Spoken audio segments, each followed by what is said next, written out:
Já parou para pensar que um país inteiro precisa de uma planta baixa? Pois é, um manual, sabe? Que define as regras do jogo, os direitos de cada pessoa e como o poder se organiza.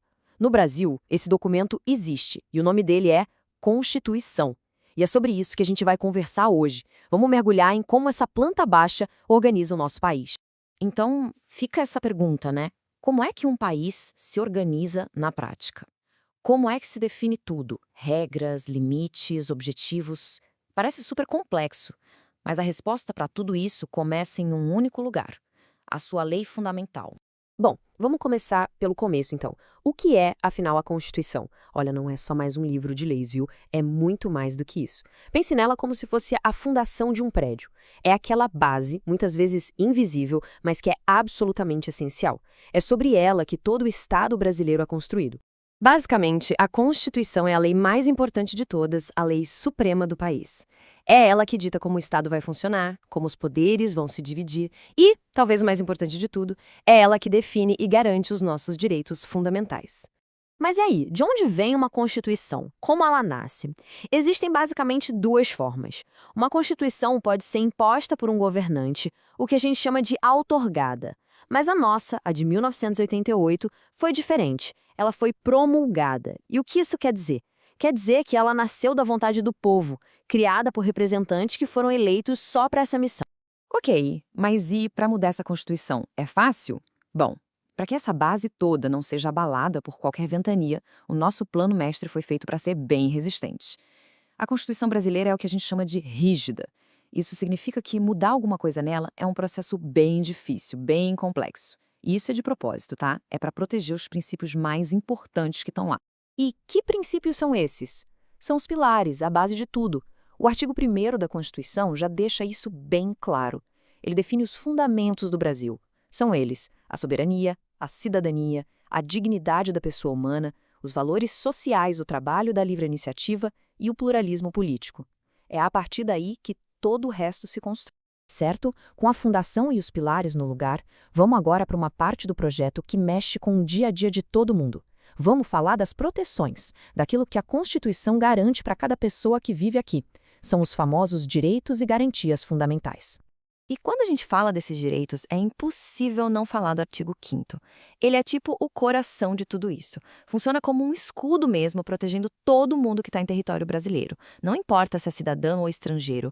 É ele que garante aqueles direitos essenciais como vida, liberdade, igualdade, a base de uma sociedade justa. E olha só que ponto crucial. A própria Constituição diz que esses direitos e garantias têm aplicação imediata. Isso não é pouca coisa, não. Significa que eles não são só uma promessa, uma ideia para o futuro. Eles valem agora, já, e têm que ser respeitados por todo mundo, sem desculpa.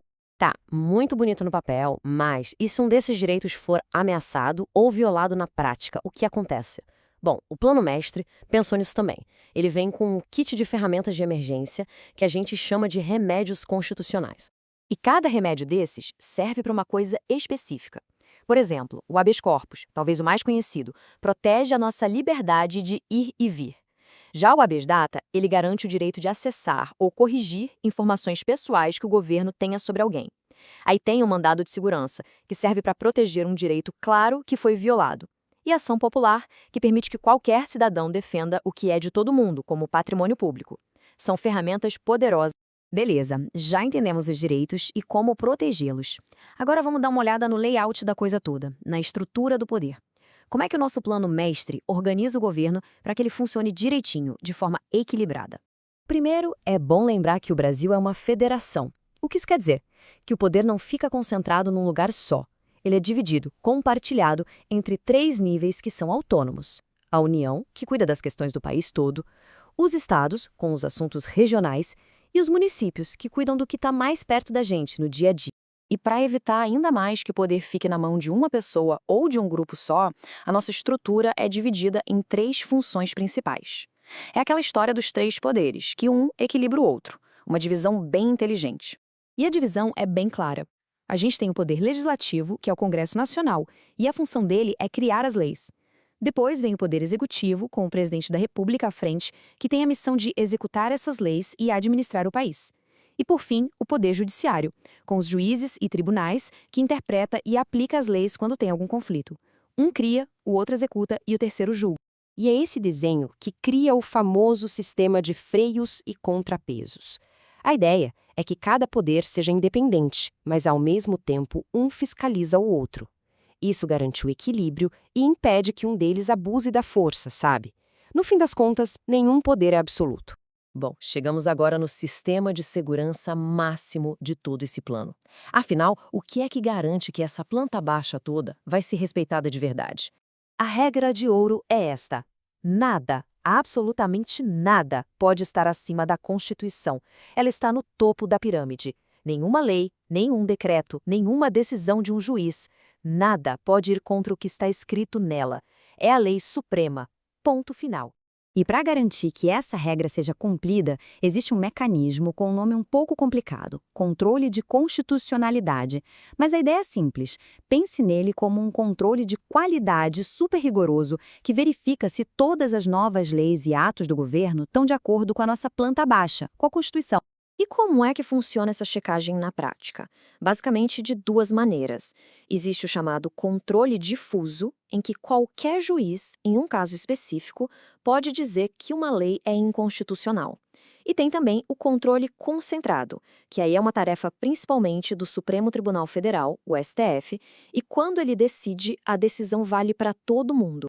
No final das contas, é todo esse sistema que atua como o grande guardião da nossa democracia. É ele que garante que a Constituição não seja só um documento bonito guardado na gaveta, mas sim a força que guia o país e protege os nossos direitos mais básicos. E essa citação aqui resume a ideia perfeitamente. A força da Constituição vem do poder constituinte originário. Que nome é esse? Significa simplesmente o poder do povo. Foi o povo que, ao criar a Constituição, estabeleceu as regras do jogo, as bases de como o Estado brasileiro deveria existir e funcionar. E tudo isso nos traz a uma reflexão final. Esse plano mestre, essa planta baixa da nação, foi feito para proteger todo mundo. Então fica a pergunta para a gente pensar: será que a gente conhece bem os nossos direitos? Será que conhecemos as ferramentas que a Constituição nos dá para usar no nosso dia a dia?